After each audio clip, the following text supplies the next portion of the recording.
Welcome back to the Bastards YouTube. Red Sox just scored a much needed sweep against the New York Yankees. They are back 2 games above 500. Just a few days ago, they were 2 games under. So, a much needed sweep. Nick, any big takeaways here? It's amazing how much the Yankees suck. I'll just say that right now. I didn't realize how bad this team really is just from watching the series this weekend. And the biggest takeaway for me is even without Aaron Judge, that the Yankees team is honestly a lot similar to how we are, but a lot less depth. So that was very eye-opening to me. Like Giancarlo Stanton had a horrific series, and you had no Aaron Judge. You had a lot of guys that just didn't produce. And that's a very hurt team right now. So I think we caught him at the right point.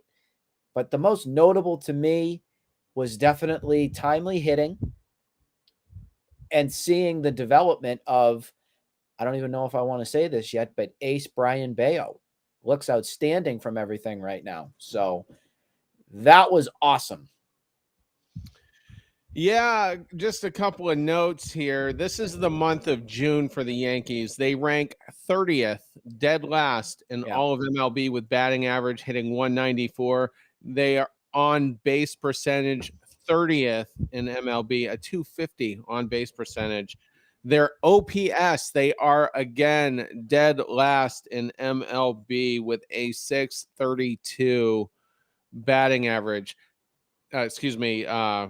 OPS, excuse me. A 632 OPS. That would be a hell of a stat too. For a player, an average OPS would be 720. So they're almost 100 points below what the average should be. And then finally, they are 29th in MLB in terms of strikeouts. I forget which team. It might be the Nationals are the only team that strike out more. So that's just the month of June, but I don't see any signs of this lineup for the Yankees getting better. Their bottom half of the order is not good. You know, Giancarlo Stanton's getting up there in age. Josh Donaldson is definitely up there in age. I think he's 38 years old. It's just and their pitching is okay, but not great. The Yankees might sink to the bottom of the division for the first time in, I think, since the 90s. And that really honestly wouldn't surprise me with the way that this team is going. I'm just having a hard time right now with saying to myself, oh, great, we just swept. I feel great about that. But to buy into this right now, I can't right now. I can't.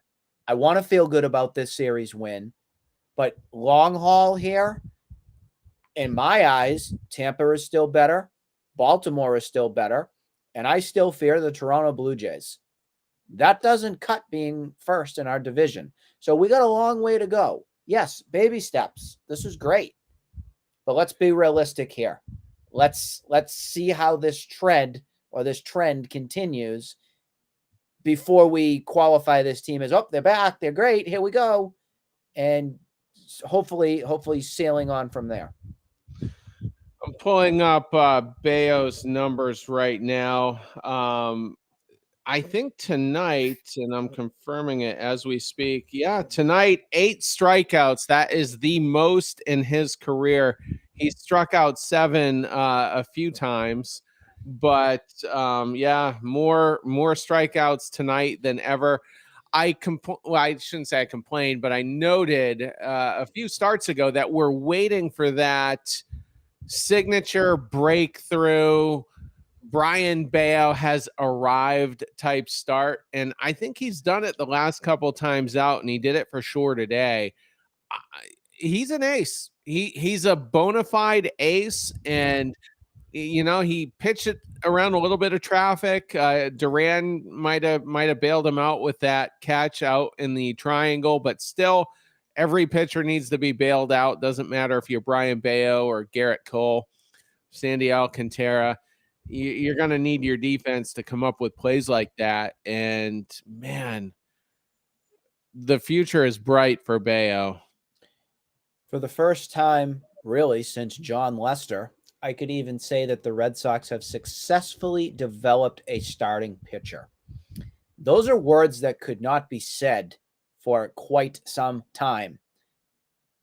I think the future looks very bright for Bello. To me, he is their number one guy. Absolutely right now.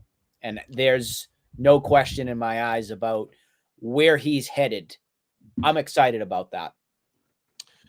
So tomorrow, the Red Sox kick off a game against the Twins in Minnesota. They are essentially the same bottom five offense that they were when we faced them, I think, in late April.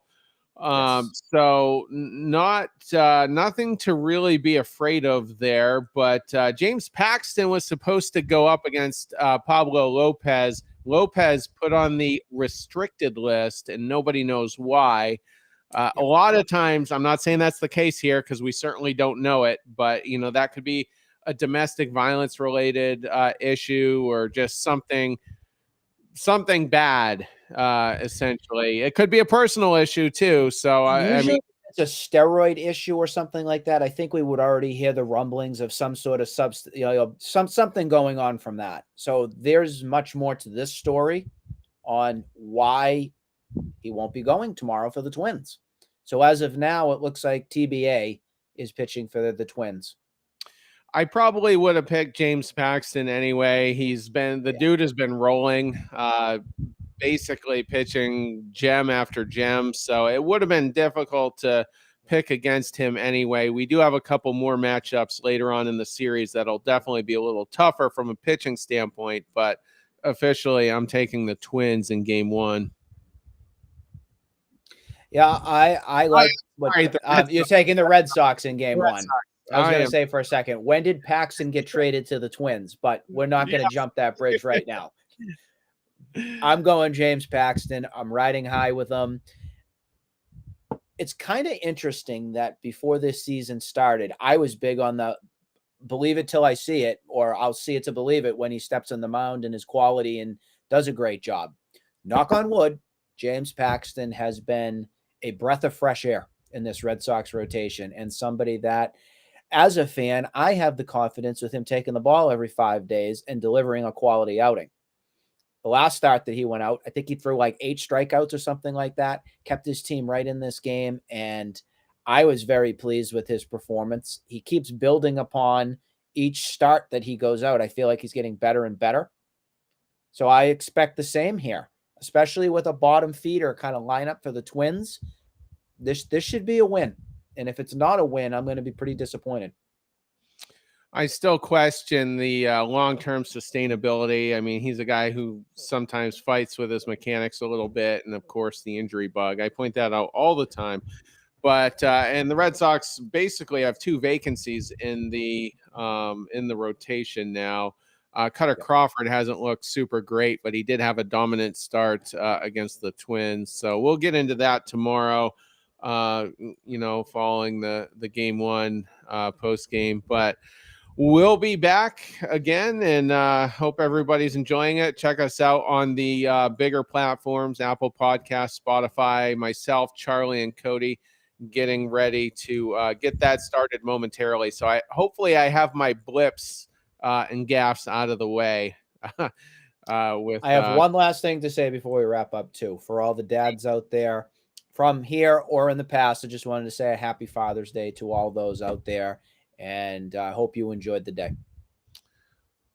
Well said, and hopefully each Red Sox player got a happy Father's Day card from the Yankees on their way out.